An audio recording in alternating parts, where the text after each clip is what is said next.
Bonjour à toutes et bonjour à tous, bienvenue sur la chaîne Découvrir, Investir et S'enrichir. Vous êtes sur la playlist Bourse, faut-il investir sur? Donc aujourd'hui nous voyons la société Technip Energy.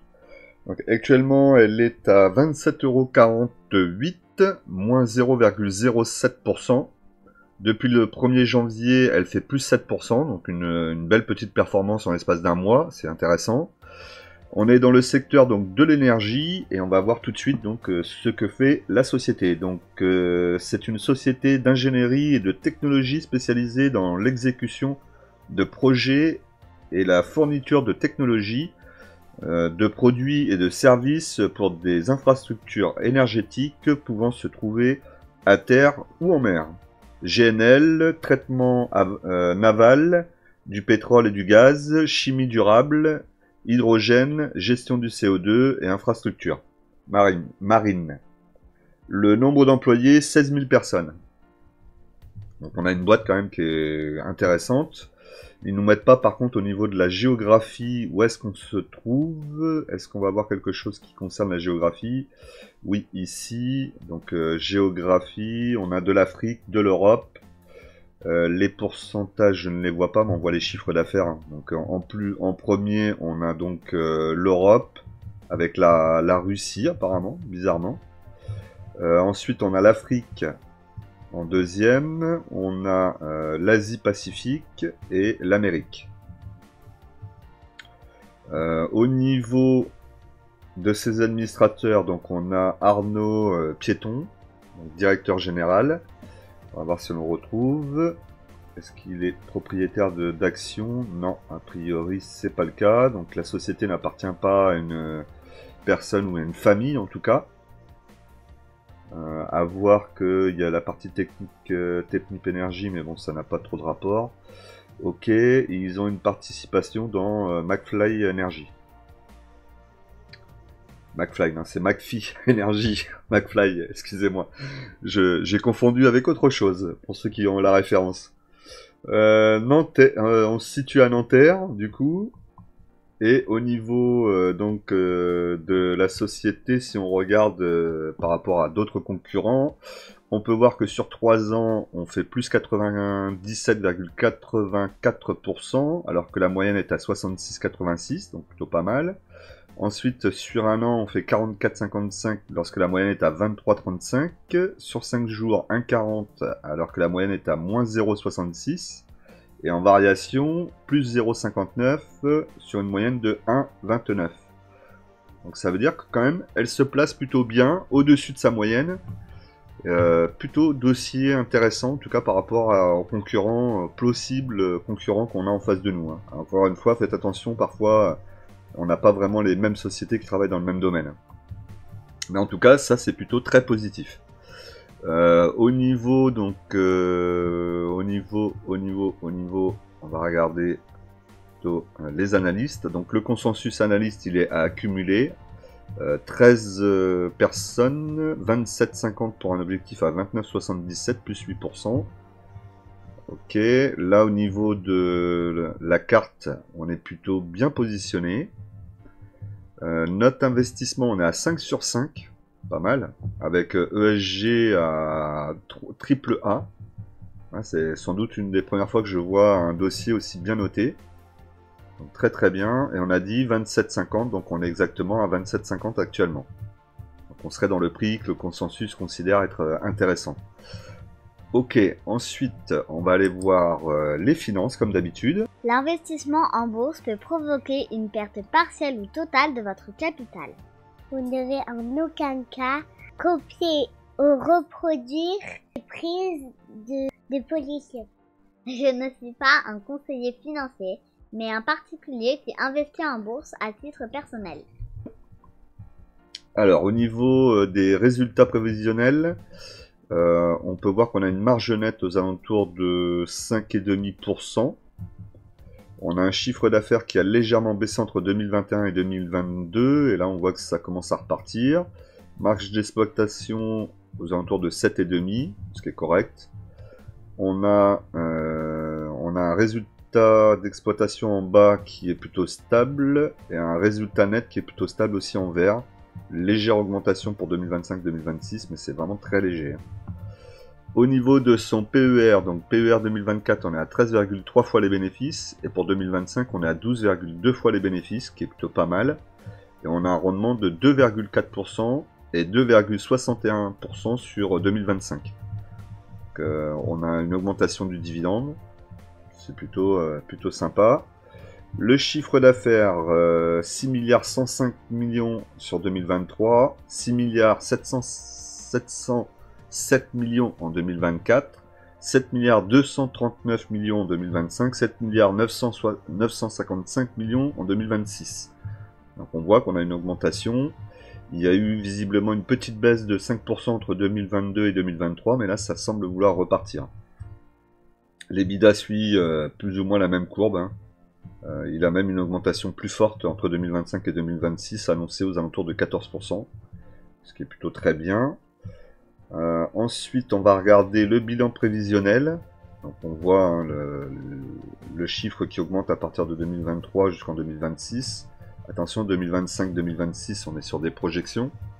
Donc on n'a pas de garantie. On voit qu'on n'a plus de dette. On a de la trésorerie, là en bleu, qui a plutôt tendance un petit peu à augmenter, ce qui est plutôt pas mal. Le chiffre d'affaires, on l'a dit. Le flux de trésorerie en violet augmente aussi, ou stagne en tout cas. Mais il a augmenté entre 2023 et 2024. C'est plutôt correct là-dessus. Donc la dette, on a dit, hein, il n'y a pas de dette. Donc on a de la trésorerie positive. Au niveau du CAPEX, on a une partie du CAPEX qui est investie et il y a une augmentation du CAPEX entre 2023 et 2024, on voit 37%, puis ensuite on revient un peu plus à la normale, à 5-7% d'investissement. Il y avait peut-être un projet. Au niveau de la marge nette, donc on est ici 4,86, 5,60, 5,65, 5,63. Voilà, se tient aux alentours de 5% la marge nette, ce qui n'est pas déconnant pour le secteur. Le ROA, il est à 3,42, 4,53 en 2024, 4,50 en 2025, 4,41 en 2026, 4,41%, c'est des pourcents. Hein. Et sur le ROE, 16,48%, 18,29%, 18,56% et 18,36%. Là, le ROE est très intéressant. Vous savez qu'au-dessus de 10, ça commence à m'intéresser, mais là, on est encore au-dessus de 15, et on s'approche même des 20, donc c'est plutôt très très bien. Donc là, plutôt, on va regarder le CAPEX par rapport au chiffre d'affaires. Donc on voit 0,79% investi par rapport au chiffre d'affaires, et on est à moins d'1% par année. Il n'y a pas tant d'investissement que ça. Le flux de trésorerie, il augmente. Ça, c'est très bien. Le dividende par action, donc 0,57, 0,65, 0,71, 0,79. On a une augmentation aussi du dividende. Donc, lorsqu'on cherche des actions à dividendes, c'est toujours intéressant d'avoir des dividendes qui augmentent. Après, malheureusement, on a toujours un moment où ça va rebaisser, mais au moins là, on voit qu'il y a de la progression dessus. Il n'a pas l'air en plus d'être très élevé le dividende par rapport au chiffre d'affaires. La répartition, on va le voir sans doute après. Le BNA, donc bénéfice net par action, 1,64, 2,06, 2,26, 2,47. C'est plutôt pas mal. Hein. On voit qu'il y a une petite chute là, on l'a vu dans tous les chiffres. Hein. Entre 2022 et 2024, entre 2022 et 2023, on a une baisse. Et là, on voit que ça commence à repartir, donc c'est plutôt pas mal. Et un nombre d'actions entre 2023 et 2024, il y a eu du rachat d'actions en plus. Donc ça a dû faire du bien aux détenteurs de l'action. En tout cas, le dossier est plutôt correct au niveau de ses fondamentaux. La marge n'est pas énorme, mais bon, c'est aussi le business qui veut ça. On est quand même très très bien noté dessus. Vous voyez, un note investissement 5 sur 5, c'est quand même assez rare. Donc je pense que c'est un dossier à mettre sans doute dans une watchlist à regarder.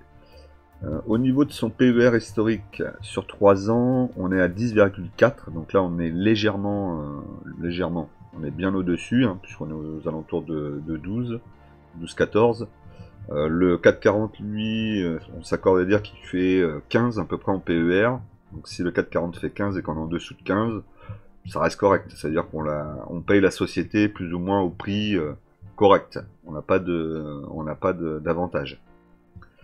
Au niveau de la rétribution des dividendes, donc c'est ça que je vous disais tout à l'heure, là c'est important de regarder ça. Donc on voit qu'au plus haut, en 2023, au niveau de la rétribution des dividendes, ça représentait 35%, et que maintenant on est plus en dessous des 33%. Donc c'est très correct. Hein. Généralement, une société qui va verser jusqu'à 50%, ça reste très correct. Au-dessus de 50%, on va regarder un petit peu plus les fondamentaux, mais là on n'est même pas en dessus de 35, donc c'est vraiment très très bien. Le PER 13,3, c'est quand même correct. On va dire qu'on achète au prix correct par rapport au PER en tout cas. Ensuite, on va regarder la cotation. La cotation. Et ben voilà ce que j'aime. Vous voyez là, quand on a du 4, quand on a 5 étoiles en investissement, une performance rouge, tellement l'habitude, vert, pardon, totalement vert. Donc là, ça c'est propre. Augmentation d'année en année, tout est vert. C'est un super dossier. Ok, bon, bah, ça confirme ce que je pensais. Au niveau, alors super dossier, peut-être pas, mais en tout cas, on a un dossier qui est vert depuis de nombreuses années, et ça, c'est très positif. Extrême de cours, donc sur la semaine 26,62 à 27,64, ça n'a pas trop bougé. Si on regarde sur un an, 18,33 avec un 27,96. Là, on avait une marge un peu plus importante. Là, effectivement, peut-être qu'on est encore un peu cher, puisque le plus haut historique, c'est 27,96. Là, on a 26,62. Ça fait un petit peu cher quand même. Et sur 10 ans, 8,44. Bon, là, évidemment, je pense qu'on n'y reviendra pas. Mais un retour aux alentours des 20 € est tout à fait possible sur ce genre de dossier. Surtout s'il y a un crack. Mais en tout cas, le dossier me semble plutôt bon. On peut s'attendre avec un dossier comme ça à ce que ça continue à monter et qu'on aille battre les plus hauts historiques. Hein. Déjà, on est en train de s'en approcher, donc forcément, on risque de les battre. On va regarder le graphique. Peut-être mettre un petit ordre sur ce dossier. C'est plutôt intéressant. Donc là, on voit, on est en train de tester la résistance ici, ça tape, vous voyez là, il y a plusieurs, les mèches, le corps, tout essaye de taper, tout essaye de passer, mais ça veut pas, à chaque fois que ça tape, ça rebondit, ça repart. On est repassé sous la moyenne mobile 20 périodes, et là on repasse au-dessus, on vient retester encore une fois. Si ça teste trop, au bout d'un moment, ça va retracer, forcément, hein, puisque quand ça veut pas passer, ça veut pas passer. Donc on va voir plutôt sur du long terme ce que ça va donner. Parce que là on aura une meilleure idée. D'accord, ok. Donc là on est aussi sur un dossier qui est assez jeune. Long terme, ici ça nous amène à une introduction en février 2021. Ok, donc c'est possible. Ça sera à vérifier quand même. On voit qu'on fait des plus hauts de plus en plus haut. Éventuellement, sur long terme, on pourrait se dire un retour sur les 23,74, ce qui pourrait correspondre à un retour de la moyenne mobile ici, 20 périodes. Pourquoi pas, mais c'est pas dit. Franchement, c'est pas dit, donc...